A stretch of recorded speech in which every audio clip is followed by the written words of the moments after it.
Assalamualaikum warahmatullahi wabarakatuh. Salam dan bahagia. Perkenalkan, nama saya Anin Diswari, biasa dipanggil Anin atau Nindi.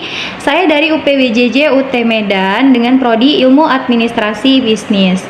Tujuan saya merekod video ini, saya ingin memenuhi tugas 1, yaitu mata kuliah Pancasila. Di sini saya mengambil topik pembahasan tentang perkembangan Pancasila dalam konteks sejarah.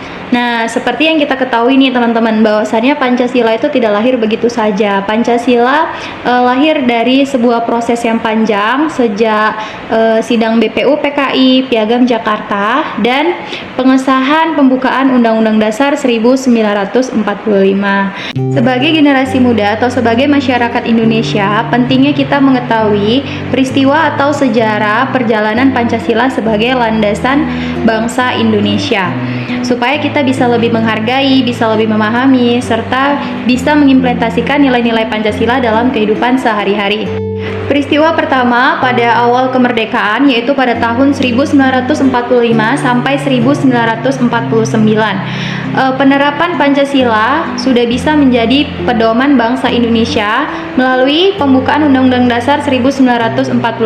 Tapi penerapan yang belum optimal karena adanya tantangan atau ancaman dari penjajah ingin menjajah Indonesia lagi, serta masyarakat yang belum bisa bersatu, adanya perbedaan pendapat antara satu kelompok dengan kelompok yang lainnya.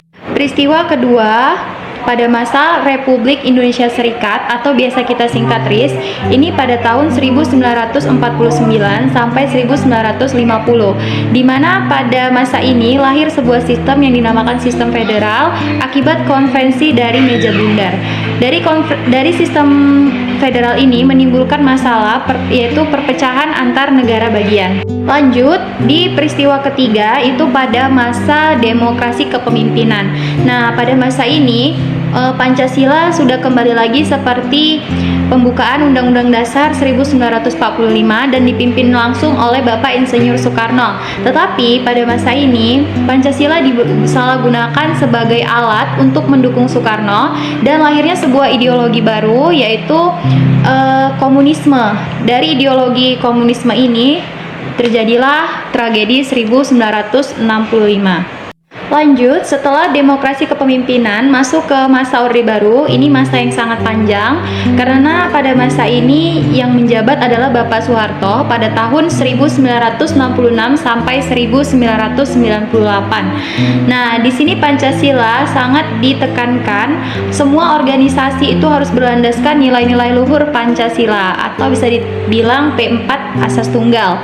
Nah, tetapi Pancasila di masa ini itu disalahgunakan untuk kekuasaan dan membatasi para masyarakat untuk mengkritik pemerintah. Dan pada masa sekarang yaitu reformasi di tahun 1998 hingga saat ini, bangsa Indonesia masih selalu berupaya untuk mengimplementasikan nilai-nilai Pancasila terhadap kehidupan berbangsa dan bernegara.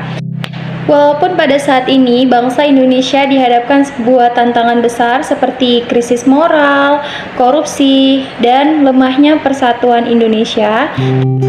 Oleh karena itu, revitalisasi nilai-nilai Pancasila itu sangat penting agar membuktikan Pancasila bukan hanya sebagai simbol tetapi juga sebagai pedoman hidup berbangsa dan bernegara. Oke, kesimpulan yang bisa kita ambil dari peristiwa perjalanan Pancasila, bahwasannya Pancasila bukan hanya sebagai dokumen penting sejarah Indonesia, melainkan sebagai pedoman hidup bangsa Indonesia sampai saat ini. Di setiap periode peristiwa Pancasila itu memberikan kita pelajaran dan kita juga bisa melihat bagaimana Pancasila diuji, disalahgunakan, serta diterapkan, dan itu menunjukkan juga bagaimana kuatnya nilai-nilai luhur Pancasila yang terkandung di dalamnya. Oke, mungkin segini dulu jawaban dari saya. Semoga jawaban saya memadai. Saya Anin Diswari. Wassalamualaikum warahmatullahi wabarakatuh.